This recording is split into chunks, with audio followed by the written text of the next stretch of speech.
সংগ্ৰামী বান্ধৱীসকল 22 তাৰিখে আমাৰ গুৱাহাটীত যোৱা হৈছিল। তাতে গৈ অসম ৰাজ্যিক অংগনবাদী কৰ্মী সহায়িকাৰ নিৰ্দেশ মৰ্মে সিহঁতে স্কুল খুলিব দিছে, কেন্দ্ৰ খুলিব দিছে। তাৰমানে ছাত্ৰখিনি শিশুখিনি আমাৰ কোনো ৰিপৰ্ট দিয়া নহ'ব, অকল চেণ্টাৰখন খুলি শিশুসকলক শিক্ষা দিয়াৰ কাৰণে কোনো ফটো টটো একো নাযাব। আৰু অসম ৰাজ্যিক অংগনবাদী কৰ্মী সহায়িকাৰ নিৰ্দেশ মৰ্মে মোবাইলটো আমাক ঘূৰাই দিয়া হ'ব। সকলো প্ৰজেক্টত প্ৰেচিডেণ্ট আৰু ছেক্ৰেটাৰীয়ে হাতত জমা ল'ব, লিখিত আকাৰে। তাত বাৰকোড থাকিব, মোবাইল নম্বৰ থাকিব, ৱৰ্কাৰৰ চহী থাকিব, কেন্দ্ৰৰ নাম্বাৰ আৰু নং থাকিব।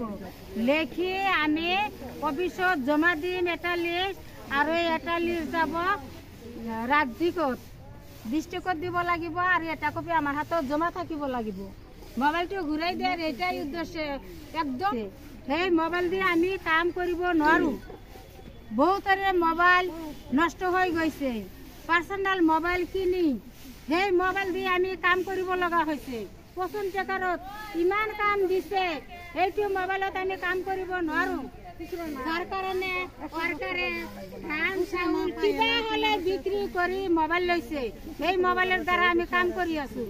কিন্তু বৰ্তমান আমাক এইটো মোবাইল ৰাজ্যিক সংস্থাৰ নিৰ্দেশ মৰ্মে ঘূৰাই দিব লাগিব, সকলোৱে ঘূৰাই দিব।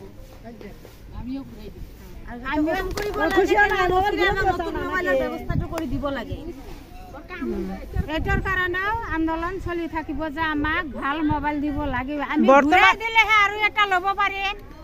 বৰ্তমান বাইদেউ আন্দোলন চলি আছে। বাইদেউ বৰ্তমান আন্দোলনৰ খবৰ কি?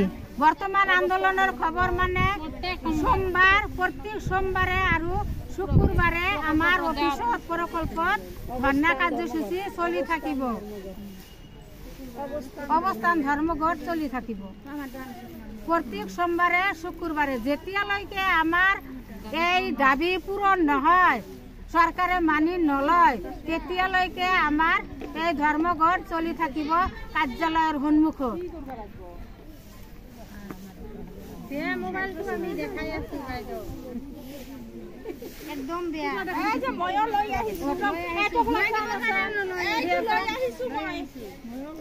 মোবাইল বিলাক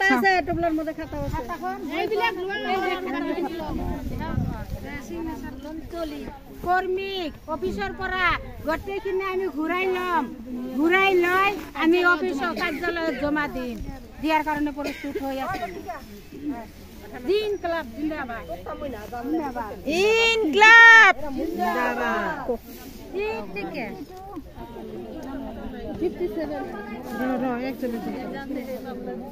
এইটো কাৰ মোবাইল? মোৰ মোবাইল। এই দেখ মোবাইল আৰু কি আৰু মোবাইল, মোবাইলের অবস্থা একদম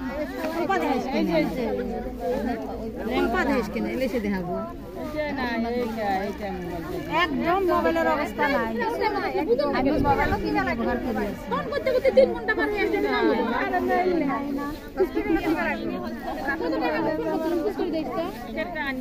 মোবাইল যেতিয়া দিছে তেতিয়া নষ্ট আসবি নষ্ট মোবাইল আর কি হ্যাঁ ফোন করি বাপুর খবর দিস। আমার